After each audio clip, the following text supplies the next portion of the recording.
Yo ingresé a San Marcos en el año 1948.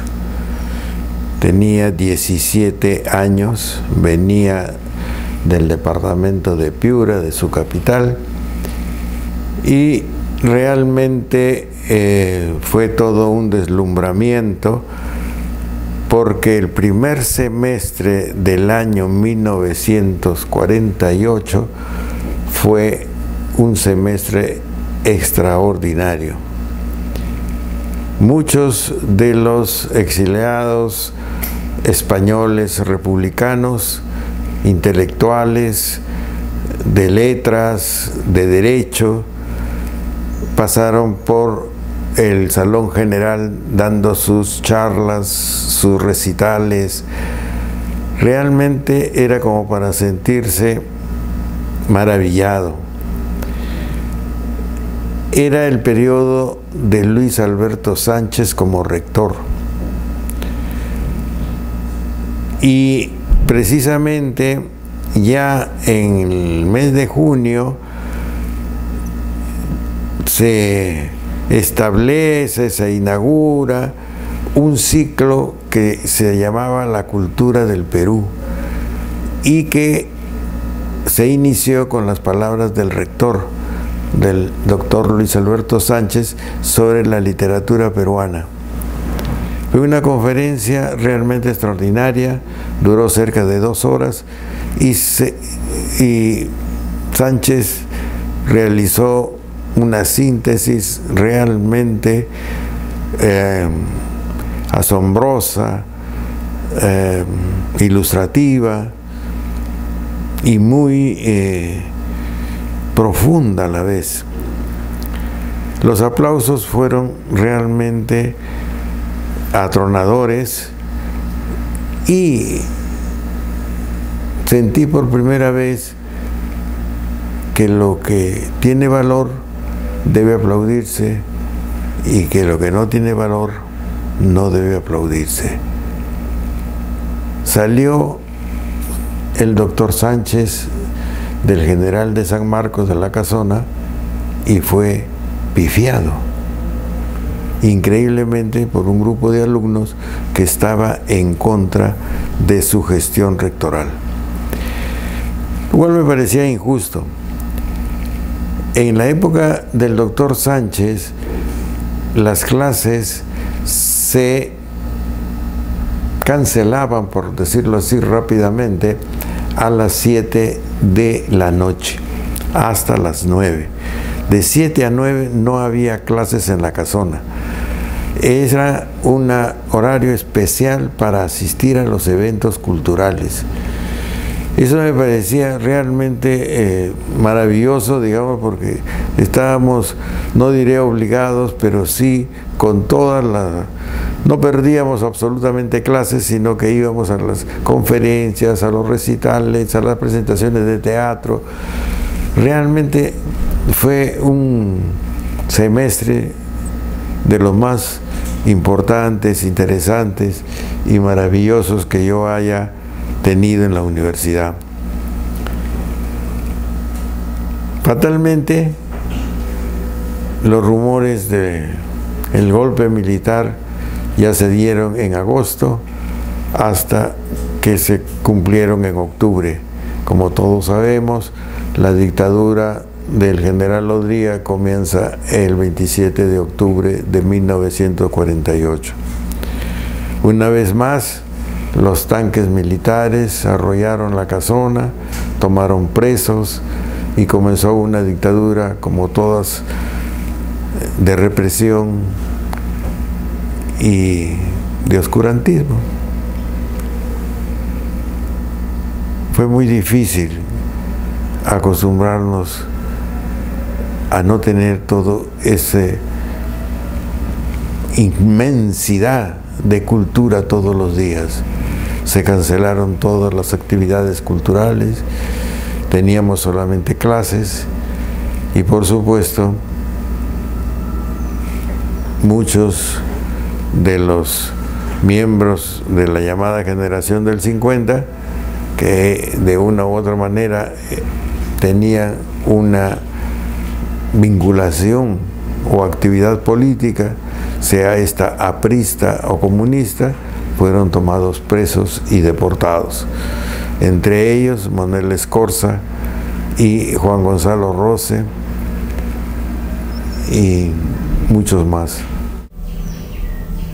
Bueno, realmente la diferencia que existe entre un gobierno democrático y un gobierno dictatorial es monstruosa.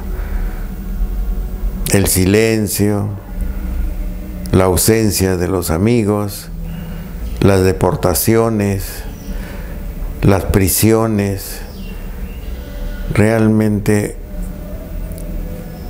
era una catástrofe, digamos,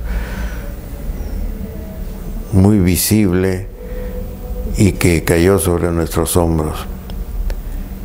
Y usted dice que dejaron de haber actividades por las noches. Sí, se cancelaron las actividades por las noches. ¿Qué actividades?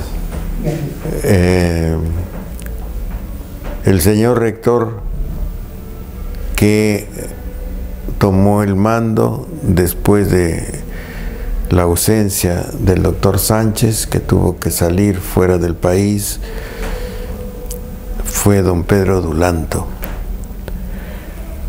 un político que muy ya cuajado, digamos, en la política, con muchos años de experiencia, y que fue uno de los causantes de la caída de Bustamante Rivero y la asunción al mando de Odría. Él fue diputado y propugnó y se llevó a cabo el ausentismo para no dar quórum al Parlamento, que fue el primer indicio del posible y después real golpe de Odría. Pedro Dulanto era senador. Sí. Cambiaron muchas cosas, pero la reacción no se va a ver inmediatamente. Estamos en el año 48, pasaron el año 49, 50, 51. La reacción se va a ver el año 52. ¿La reacción de los estudiantes? Así es. En el año 52 no había prácticamente federación universitaria, los centros federados estaban totalmente destrozados. Un grupo de jóvenes de letras forma una especie de centro federado de letras, y con otros grupos de estudiantes de educación y de derecho, increíblemente declararon la huelga universitaria. Digo increíblemente porque eran pues poquísimos. Y comienza una de las etapas más complejas y en cierta manera más dolorosas también de la universidad con el poder político. Esta huelga, decretada por 2 o 3 centros federados, la aceptan todos. Y se va a la huelga general en San Marcos. Propósito, la renuncia del rector Pedro Dulanto. Pero no solamente eso, sino que en muy poco tiempo, semanas, 2, hay huelgas en todas las universidades del Perú, en Trujillo, en Arequipa, en Cusco. Y se convoca a que vengan a San Marcos para hacer la huelga general universitaria. Vienen los que más tarde van a ser futuros políticos y seguramente otros solamente o profesionales, digamos, ilustres.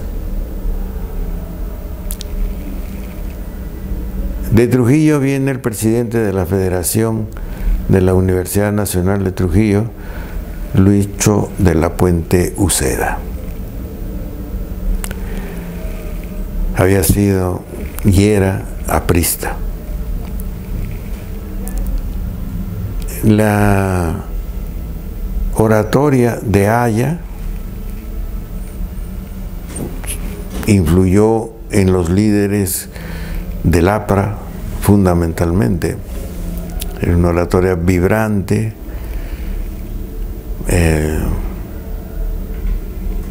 valiente, y entonces eso es lo que mostró Luis de la Puente Uceda en esta cónclave de todas las universidades. Yo lo recuerdo porque realmente me impresionó muchísimo. Cuando le toca el turno de hablar, se levanta y dice: mírenme bien, soplones de la dictadura, yo soy Lucho de la Puente Uceda. Y realmente, si ese fue el tono inicial, continuó con ese tono. Habló poco y concitó, digamos, los aplausos de todos. ¿Eso fue en el Salón General? En el Salón General. En el Salón General. Yo en ese momento tenía dos íntimos amigos que les interesaba la política, Apolinario Rojas y José Castropozo, hijo de Hildebrando Castropozo, un famoso sociólogo del Perú. Con ellos teníamos una especie de central de inteligencia. Nos dábamos el lujo de pensar lo que iba a pasar o cómo podía pasar en las asambleas, y ayudábamos a quien nos parecía conveniente. Alguna vez ayudamos a Javier Alborlandini, que estaba entrampado en sus propias palabras y no encontraba el camino para dar, como debe ser en la cosa política, una dirección certera. Le entregamos un papel y dijo rápidamente, leyó el papel ante todos y concitó los aplausos también. Fue realmente extraordinaria esa asamblea de estudiantes de todo el Perú, todos contra o propugnando la renuncia de Pedro Dulanto, uno de los autores del golpe militar del año 48. Esta asamblea fue el año 52. El año 52. 4 años después. 4 años después. El año 52. Resultado que la prensa, como es normal siempre, busca, bueno, supongo yo, vender sus ejemplares. En ese momento, en uno de estos periódicos masivos, había un personaje cómico, que era Sampietri, es decir, una persona que se introduce en la casa de alguien, come, duerme y hace un festín, digamos, y no sale, tiene que ser empujado, etcétera. Y todos esos recursos, digamos, salían diariamente. Y el dibujante coloca a Dulanto en la casa de Sampietri. O sea, era más Sampietri que Sampietri. Eso duró como 2 o 3 días. En realidad, como dicen ahora, somos extremistas. Realmente la campaña contra este señor rector fue demoledora. Si ya la prensa te trata de esa manera, Dulanto renunció. El que dio la noticia fue el profesor Manuel Beltroa, era profesor de la Facultad de Letras. Vino todo entusiasta: Dulanto ha renunciado, Dulanto ha renunciado. Pero antes voy a decir, para que tener una idea global de esta situación. Por supuesto, antes de esto, tuvo que un grupo, no un grupo, sino solamente los que eran secretarios generales de los centros federados, acordaron declararse en huelga de hambre, pidiendo la renuncia de Dulanto. Y invitaron a los alumnos que quisieran hacerlo sin ser dirigentes. El primero en levantarse fue Guillermo Lobatón. Y estuvieron cerca de 7 días de huelga de hambre. Ante esa presión, ante la presión de la prensa y evidentemente, digamos, quienes los apoyaban políticamente a Dulanto le habían quitado el apoyo. Ahí es cuando renuncia Dulanto. Yo recuerdo mucho que los huelguistas de hambre que estaban en la casona salen en la noche a dar su discurso. Hablaron todos los dirigentes de los centros federados y habló también Guillermo Lobatón. Pasados los años me hubiera gustado grabar esos discursos. Casi todas las imágenes y metáforas eran gastronómicas. Realmente increíble, ¿no? Quien muerde la manzana de la libertad. Todo era comer. Pero Lima era muchísimo más pequeña, por supuesto, y habían representantes de los chifas para llevarlos a comer, ¿no? No me acuerdo cuál ganó, si fue el San Joilao o otro, pero fueron a comer y a tomarse fotos, porque las fotos se tomaban en los chifas o en las plazas públicas.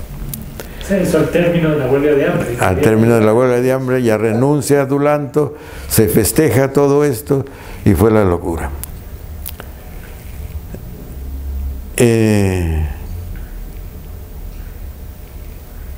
Lo interesante de esto es que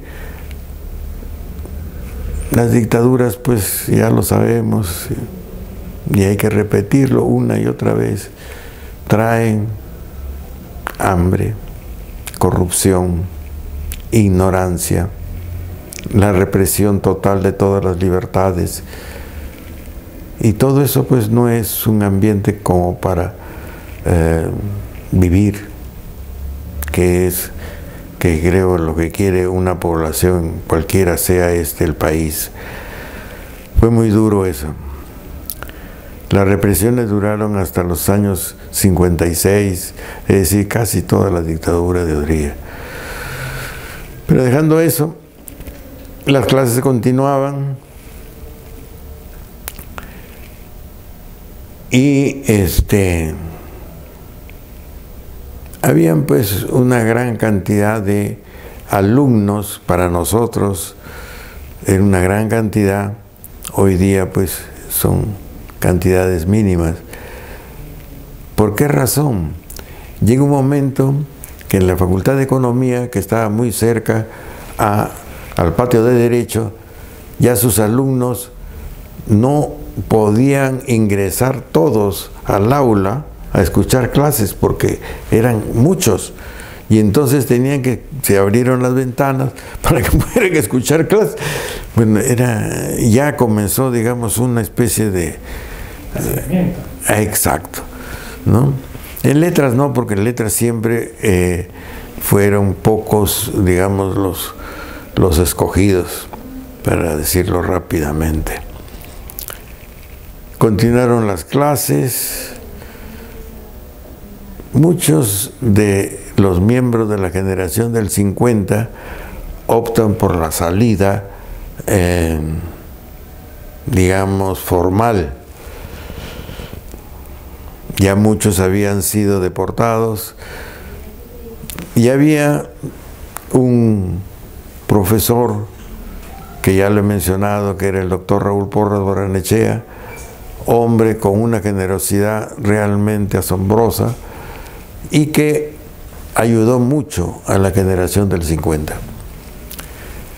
Él era miembro o parte o director del Instituto Peruano Español y bastaba una firma suya para conseguir una beca en España. Muchos se fueron a España de esa época, Washington Delgado, Pablo Guevara, Carlos Eduardo Zabaleta. Algunos tomaban eso, digamos, para estar en Europa, como fue el caso de Carlos Eduardo Zabaleta, que llegó hasta Rusia, ¿no? Lo interesante era que no te marcaran o no te sellaran el pasaporte. Eso era todo. Y se podía hacer esos juegos, digamos así. Otros se quedaron en España, conocieron París, etcétera.